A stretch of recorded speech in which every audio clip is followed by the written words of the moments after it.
magandang umaga sa inyong lahat. Halina't samahan nyo kami at iuulat namin ang tungkol sa Rehiyon 8 Silangang Visayas. So, halina't makinig. Ako nga pala si Via de la Torre. At ako naman po si Mark Bas. See you!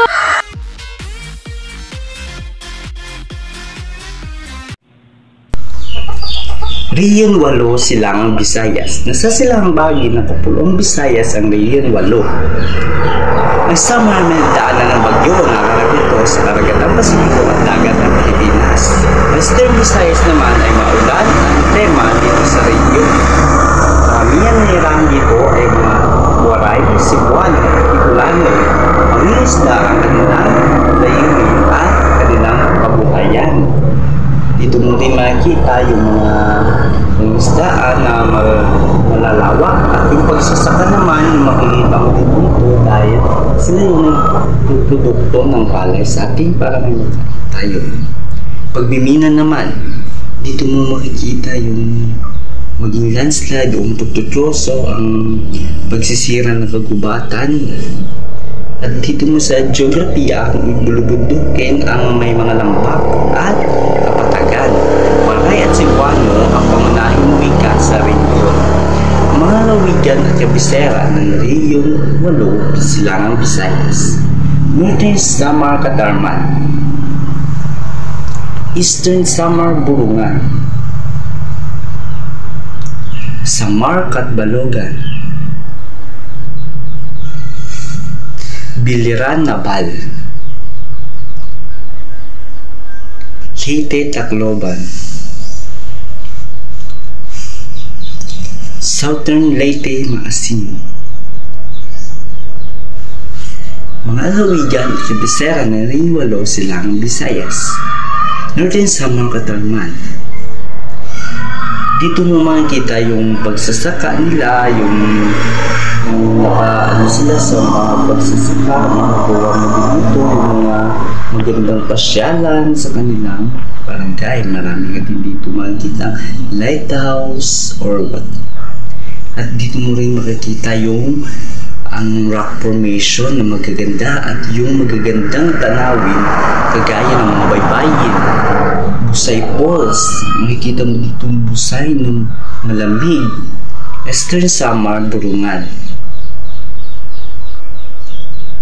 Mabato at bulubuntukin ang lalawigan ito. Ang mga lugar pasyalan ay natagpuan dito sa Eastern Samar. Karapayan Festival. Ito, festival. Balaria Incident. Samar Katbalogan.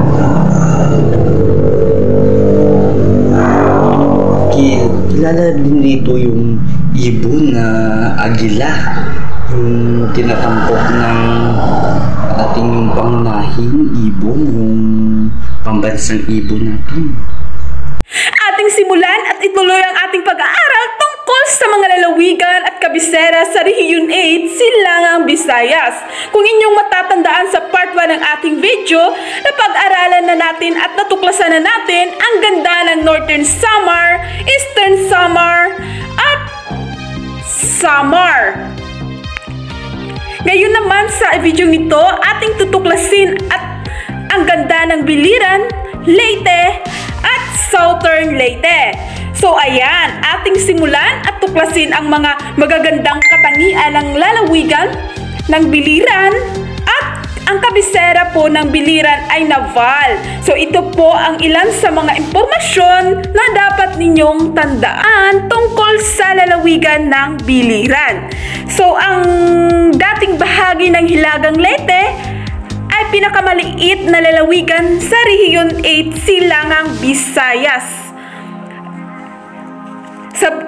So ang Biliran din ay kilala sa pagkakaroon ng malalaking sugpo, hipon at bangus. Kung ikaw ay kumakain naman ng mga seafood at gustong-gusto mong makatikim ng mga masasarap, malinamnam at malalaking mga seafood tulad ng sugpo, hipon at bangus, perfect na perfect talaga siya sa lugar ng biliran. So nakapagluluwas din ng mga isda at iba pang produktong dagat sa ibang bansa. So nag-i-export din pala sila ng mga seafood, even fishes. So very good. So ang Caraan Hill Farms and Honey Garden, alam mo ba ang pangalan ng lugar na ito ay hango sa Biblia? So maraming nakatanim na iba't ibang halaman rito at mainam rin na atraksyon para sa mahilig sa kalikasan. Sunod ay meron din tayong Sampaw Rice Terraces. So ginawa ng mga sinaunang naninirahan sa lugar na ito at ipinagpatuloy na lamang ng mga sumunod na henerasyon. So para din silang nagtatanim ng mga palay sa rice terraces. So ayan, so puntahan naman natin ang Leyte. So sa Leyte na ang kabisera ay Tacloban. So ang Leyte naman ang pinakamalaking lalawigan sa buong silangang Visayas. Meron din silang mayamang katubigan, kaya pangingisda ang pangunahing pinagkukunan ng kabuhayan ng mga mamamayan dito. Or tinuturing din nila na itong pangunahing hanap buhay ng mga nakatira dito. Sunod, ang pangalan ng kabisera nito sa Tacloban ay hango sa isang uri ng panghuli ng isda na tinatawag na taklob or bamboo contraption. Gayun din na nagtatanim din ang mga tao rito ng niyog, palay, abaka at saging. So malawakan ang pagtutroso, laging sa mga kabundukan ng lalawigan. Ayan, so tingnan naman natin ang iba't ibang magagandang atraksyon. Una na rito ang San Juanico Bridge. So ito ang sikat na tulay sa ating bansa kasi ito ay ang merong pinakamahabang tulay sa Pilipinas na 2.16 kilometer na tumatawid sa ibabaw ng katubigan. Pinagdurugtong dito ang mga lalawigan ng Samar at Leyte. At alam mo rin ba na sa lalawigan ng Leyte, dumaong ang mga Persang Amerikano sa pamumuno ni General Douglas MacArthur noong ikalawang digmaan ng pandaigdig. So si MacArthur Landing Memorial Park na kung saan makikita ang mga tansong estatwa na may 10 talampakan ang taas ay matatagpuan sa isang man-made pool sa Reed Beach, Palo, Leyte. So, ayan. So, ito ang kanilang parang memorial park dahil sa unang pagdaong ng mga Persang Amerikano dahil sa pamumuno ni General Douglas MacArthur.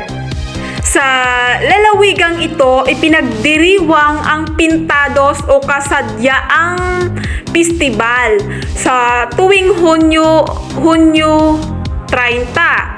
So ito ay masayang pagdiriwang na kung saan ang mga kasapi sa parada ay nakapinta ang katawan na may iba't ibang makulay na disenyo.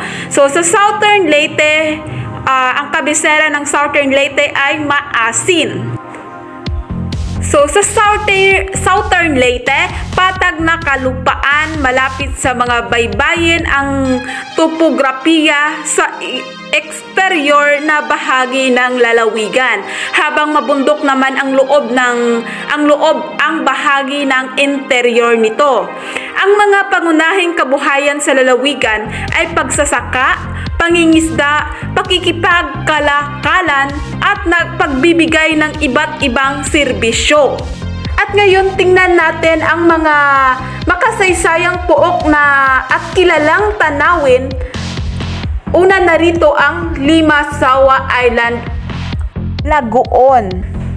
Sa isa isla ng Limasawa, ginaganap ang kauna-unahang misa sa Catholic Mass ng mga mananakop na Espanyol. So sa dalampasigan ng Malaparaisong islang ito ay makikita rin ang pagtama ng mga alon sa magagandang rock formations. So, perfect siyang kung ikaw ay mahilig sa mag-picture-picture or selfie-selfie. Sunod naman ay ang Agas-Agas Bridge. So, ito naman ay matatagpuan sa bayan ng Sugod, or ito ang pinakamataas na tulay sa buong Pilipinas. So, ito ang Agas-Agas Bridge. Sunod naman ang Ginsuhutan Cave and Falls. So, matatagpuan sa bayan ng Cagnituan.